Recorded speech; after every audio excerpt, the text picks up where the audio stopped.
Hi and welcome to the Growth Fanatics show. I'm your host Darren Graham, and in this episode we're talking to Amanda Bate from Redwood Copy. We're going to be figuring out how your business can utilise a written word to tell your story, build your brand and make sales. So Amanda, welcome to the show.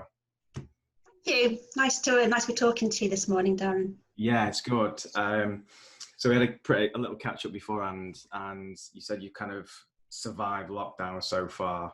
Surviving, yeah.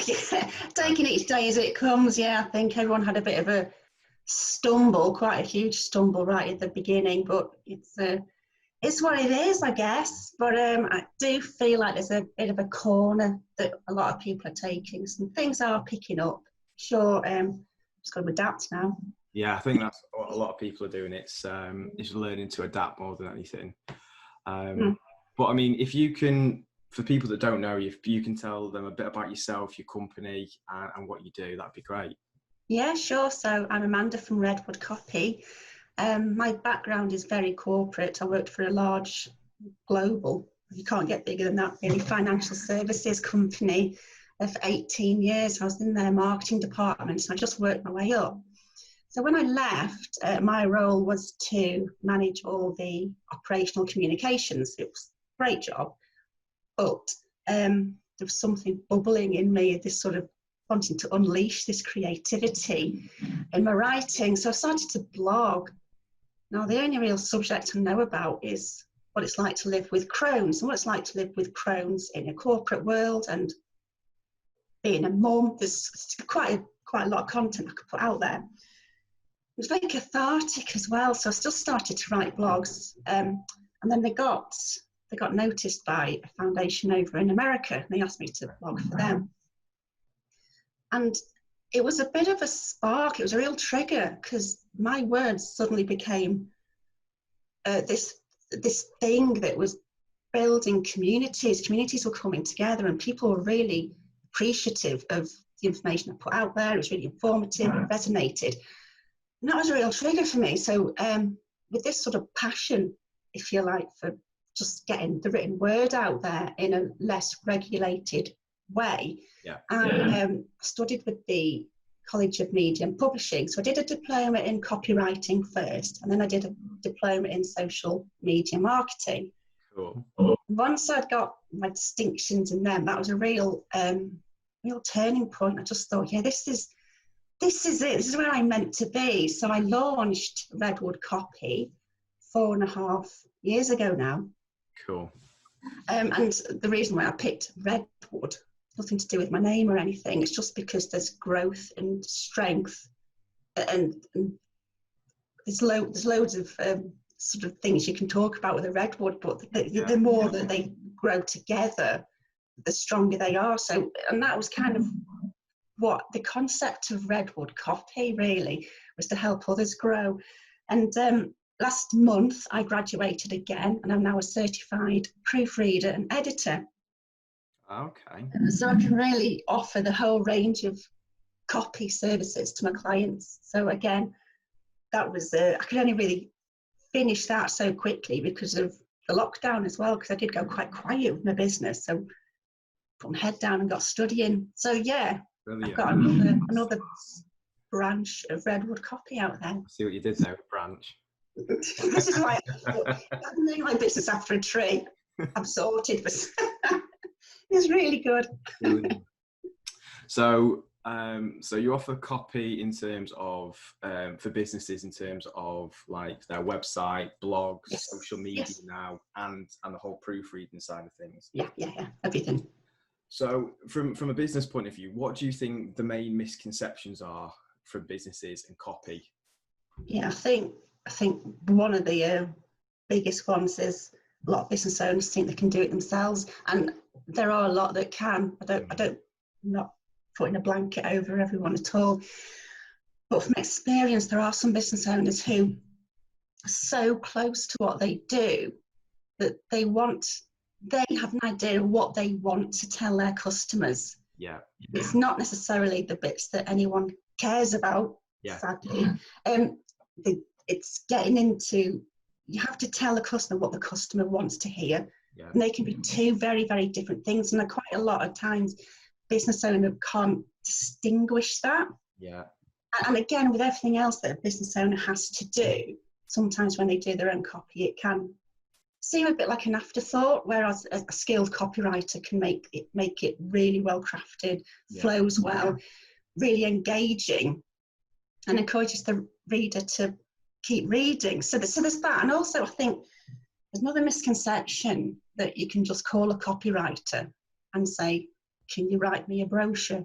Yeah. It doesn't work like that. It's very much a collaboration, because a skilled copywriter will have the tools and techniques and know how to really dig deep to get the most out of that relationship. So there's the researching the customers. We need to learn everything about your brand, the product, the service, recognizing what the unique attributes are, the selling points, how it adds value.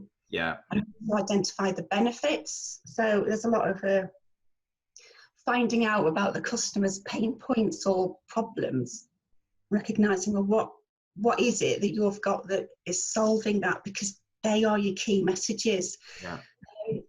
And I think you've always got to be mindful that a customer that's reading any copy is thinking, okay, so what's in it for me? That's quite a key to what's in it for me. So a copywriter will put on that customer's hat and think, okay, what's in it for me? So if I give you an example, because just to make that really clear. So imagine the business owner spent 5 years designing this amazing frying pan. It's just a simple product.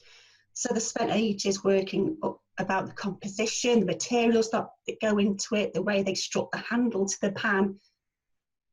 Probably because they're so embroiled in it, they're desperate to tell people this is what it's about. When actually, if you think of the what's in it for me, and what a skilled copywriter will do is drill down on that and say, okay, does that mean it's lightweight? Does that mean it's non-stick? That is easy to clean? But then you can take it down to that further real emotional level as well. Yeah. So that say it saves you money, you've got more time spent with your family because you're not scrubbing it. Yeah. So there's loads of sort of the emotional side of it as well can be brought out with a professional copywriter that I think a business owner can sometimes just lose a bit. Yeah. Without being unfair to them, because what they do is great, and it's okay not to be able to do everything in your business. Yeah, I mean, I know exactly where you're coming from, because we get that a lot with when we're creating ads. It's, oh, can you just put some ads up for us? And it's like, well, there's why? There's a lot more to it than that. Like, what's the point of it? Are we just doing engagement? Are we driving sign-ups for emails? Yeah. Is it, who are we targeting? Is it females? Is it males? What part of this product is beneficial to them? So like you say, there's a lot to think about. And something you pointed on there was what the client want, their customer wants versus what they want to push. So it's never the same. We're the cheapest in the market, but do they care about that? Or are they after quality versus, cheap? So it's something that I think, like you say, a lot of business owners just get so embroiled in. Yeah, I get that. Yeah. That they just want to push what they want to push. Yeah. So that's a really good point. Yeah.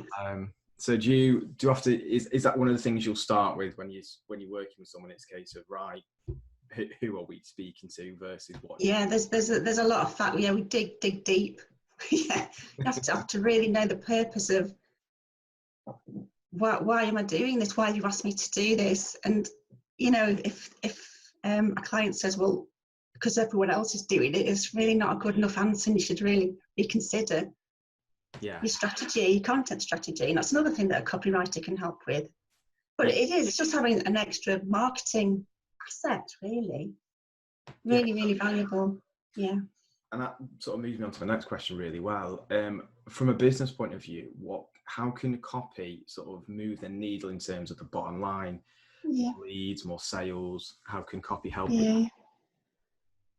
Yeah. I think, well, to answer that, I think there's also the cost-effective side of it, is that a copyright will take that task away from the business owner so they can concentrate on doing the things that they're good at.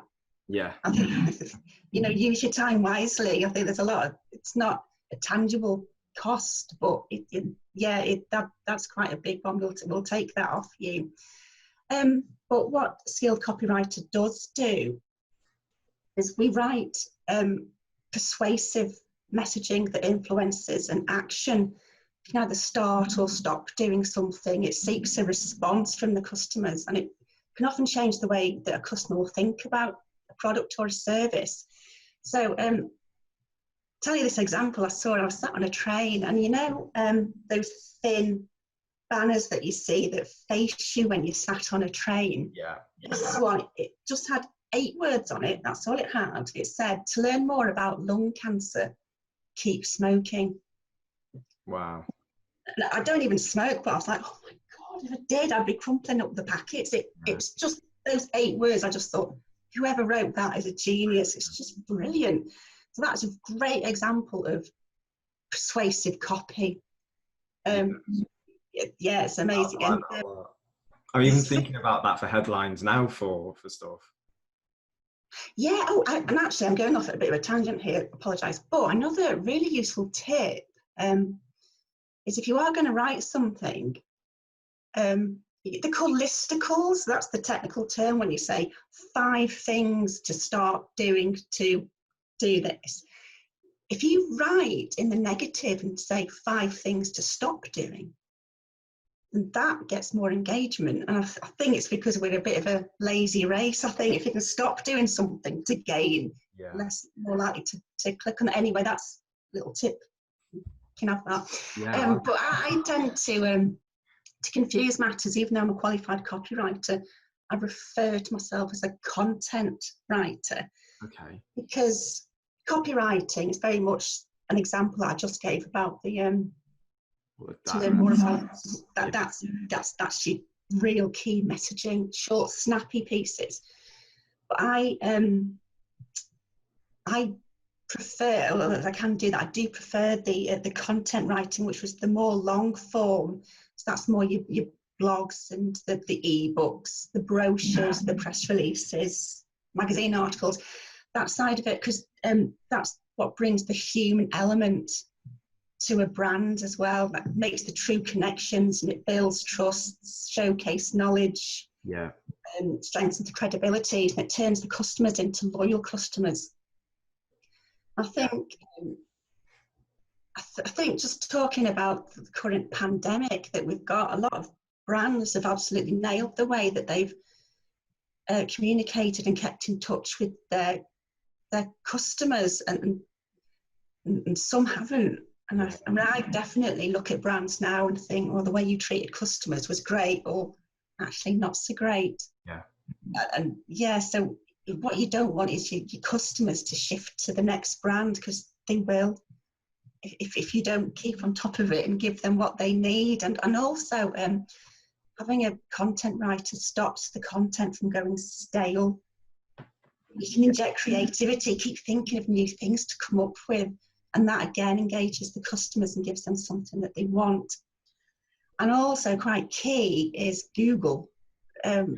Google measures online content, and it will know if the grammar's not great, it will know if it doesn't flow well, it'll know if your spellings are a bit dodgy.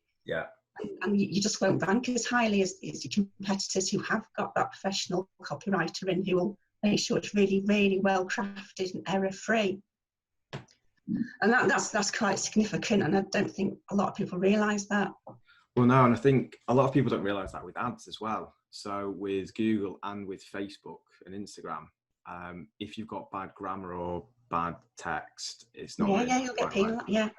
Your ads won't be served as well as well structured content. So it is. I think a lot of people, especially if we're talking about ads as well, I think from my point of view, a lot of people completely overlook the content or the copy or the text, whatever you want to call it, that side of things. Especially with Facebook ads, because they assume, rightly or wrongly, that the image and the video and the creative is the biggest differentiator. But that's the first thing that stops the scroll, essentially. Of course. It grabs them, but then what they do secondly is they start reading. Yeah. If that first bit of copy doesn't grab their attention to take them to the second They're bit, off. take them to the call to action, they're done. And then you've got the landing page copy, which is a whole another ball game. That's where selling actually starts for people. So from our point of view, the way that we kind of think about it is the image or the video that stops the scroll. The content on the ad is basically selling them to click to the landing page, and then the landing page copy is selling them to either lead, but purchase, whatever. So I think it's an element of online marketing that's completely overlooked. And like you say, there's a lot to getting it right versus just someone just going, oh, I'll throw this together and hope it. Yeah, it's a great point actually, Darren, because when we were talking about misconceptions before, and another one in that case is that content is not equal. It follows that sales funnel, so you have to grab the attention, then you have to build on it, so you can't have the same messages. Really, the sales funnel has to be crafted, and each sort of part of that journey takes the customer into that ultimate sale at the end of it. So so you've got your landing pages and your ads that are so much different from the organic Facebook social the posts. Really good point. So another reason why they need a copywriter. Exactly, a good one. In terms of, so you've obviously worked with a lot of businesses, you've done a lot of copy, and you've helped a lot of businesses grow with your service.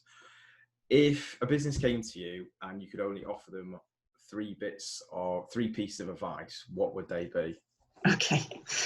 The first one, I think, is make sure it's a good fit. There's a lot of copywriters out there, and we all serve different clients, and that's okay because everyone has different needs. So don't just say, oh, I know a copywriter.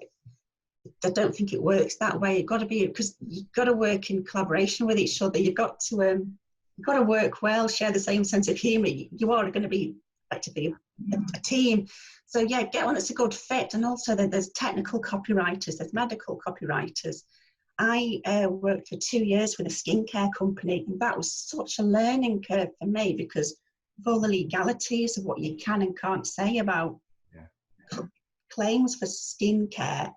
So that was a huge learn. Luckily, they weren't rushed for the content, because otherwise they would have had to have gone to a specialist beauty copywriter. So make sure it's a good fit. Make sure you work well together, and you'll really, really benefit from that. And then second is write a brief. If you haven't, or you're not skilled in writing briefs, write one with the copywriter, but be prepared to be asked a lot of questions. It's really not as simple as picking up the phone and asking for something to be done. The content's just not going to go anywhere. The copywriter needs to know who they're writing for it to resonate and be compelling to them. So you got to nail that brief, and again, that's more cost effective because there'll be less revisions as well. That's it. So be prepared to be asked everything. And I think one of the top questions I ask is, how do you want your customers to feel when they read it? That's a really good question. And that makes them stop and think, oh, actually, but what's the purpose of this? Like you spoke about earlier, if you're just doing it because you've seen someone else do it, it's just not a good enough reason. So tip there, it's not going to be you can spend a good few hours on a get to know basis. And that leads nicely into the last one, and it's to develop the relationship. Because I like to think that I've got my clients back. If I see something I think they should be doing, if I see something they're doing and I don't think it matches their brand or their tone, their usual language, I'll certainly say so. So develop the relationship, and it can be such a valuable asset to your organisation, to your growing business. That's brilliant. Now, some really good and different answers there. 'Cause I think, so like you say, especially if you're going to be working with someone a lot, it's getting to know you, you getting to know the brand, so that the overall content comes out better. And especially the brief, that's one of the things that you'd be amazed how many people think they don't need to give it, and you need to give something. Because we've obviously got a brief for the ads, and it's amazing, and it's pretty detailed, but it's amazing how many times you go, oh, I never thought of that. Yeah. It's just like you say, essentially all you want to do is get into the mind of their customer, so you can what's in it for me. So you can give them what they want. Yeah, exactly. I think a lot of copywriters will say the same thing. The amount of times people say, can you just work your magic? And you think, it doesn't work like that. If I had the model in it, yeah, brilliant. Doesn't work that way. No, I wish it did. Oh, I know, if you like, it's good. Yeah, we'd all be able to do it then. Exactly. So for anyone wanting to get in contact with you and speak to you directly, or check out your website, where's the best place to go? Website, email address? Yeah, they can, dead easy to find. So my website is www.redwoodcopy.co.uk. Just think the tree. Easy to remember, Redwood Copy. Amanda Bate on LinkedIn. And cool. I'm easy to find. Sorry, what was that? What I'll do for everyone listening, everyone watching, is I'll put the links to Amanda's website and social in the show notes and in the description of the videos as well. Brilliant. So you can hop over there and check out Amanda and all the brilliant copy. But no, really appreciate your time today and all the tips and advice you've given us. And hope you've enjoyed being on the show. Yeah, it's been great. It's been wonderful. Thank you so much for having me. No, thanks a lot. And again, thanks for your time. No problem. Bye.